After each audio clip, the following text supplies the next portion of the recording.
A Story of Unconditional Love, chapter 29। पंडित जी के कहने पर जीत के घर वाले सोच में पड़ जाते हैं और कहते हैं काशवी के घर पर कैसे बात करेंगे। एक दिन जीत के घर वाले काशवी के घर पहुंच जाते हैं। दोनों परिवार आपस में बातें कर रहे होते हैं, शादी की तैयारी, रस्मों के बारे में ये सब बातें चल रही होती हैं।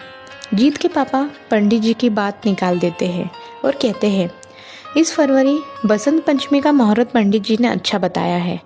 आपकी भी रजामंदी हो तो इस बसंत पंचमी रिश्ता तय कर देते हैं। दोनों परिवार सहमत हो जाते हैं और 14 फरवरी 2013 की तारीख तय हो जाती है। अब काशवी खुश थी क्योंकि उसकी शादी ठंड में के मौसम में तय हो जाती है। थोड़ी देर बाद जीत का कॉल आता है और जीत काशवी से कहता है अब तो खुश हो ना तुम। काशवी कहती है हाँ मैं बहुत खुश हूँ। अब काशवी की शादी को सिर्फ 2 महीने ही बचे थे। काशवी और जीत के घर वाले जोर और शोरों से शादी की तैयारियों में लग जाते हैं। एक दिन काशवी की दीदी काशवी के लिए सिल्वर ज्वेलरी और लेवेंडर पर्पल कलर का लहंगा पसंद करते हैं।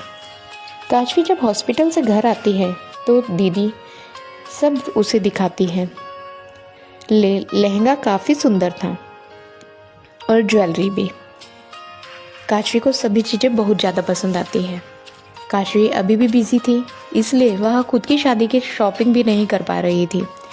लेकिन काशवी के घर वाले शादी की शॉपिंग पूरी तरीके से कर लेते हैं। उधर जीत के घर भी जोरों शोरों से तैयारियां चल रही थी। जीत और काशवी के शादी के कार्ड भी छप चुके थे। एक दिन शाम को काशवी के घर के बाहर सब लोग बैठ के बातें कर रहे होते हैं। इतने में ही काशवी के घर काशवी के मुख्य पंडित जी आ जाते हैं। पंडित जी को आते देखकर भैया पंडित जी का आदर सम्मान करते हैं और मिठाई खिलाकर कहते हैं अगले मंथ मेरी छोटी बहन की शादी है। पंडित जी खुश होकर बधाई देते हैं। भैया पंडित जी को कहते हैं हम जब आपके पास गए या आपको बताना चाहा आप इंदौर में उपस्थित ही नहीं थे। इस बार मुहूर्त निकलवाना था तो आपके घर कोई रिश्तेदार शांत हो गया था और आप बाहर चले गए थे। उससे पहले भी आप किसी काम से बाहर गए हुए थे। आज आप घर आए हैं तो एक बार मुहूर्त देख लीजिए। पंडित जी जीत और काशवी की कुंडली बुलवाते हैं। पंडित जी जीत और काशवी की कुंडली देखते हैं और कुंडली देखकर चौंक जाते हैं और आश्चर्यचकित होकर भैया की तरफ देखने लग जाते हैं। आखिर ऐसा क्या था जीत और काशवी की कुंडली में जो पंडित जी आश्चर्य से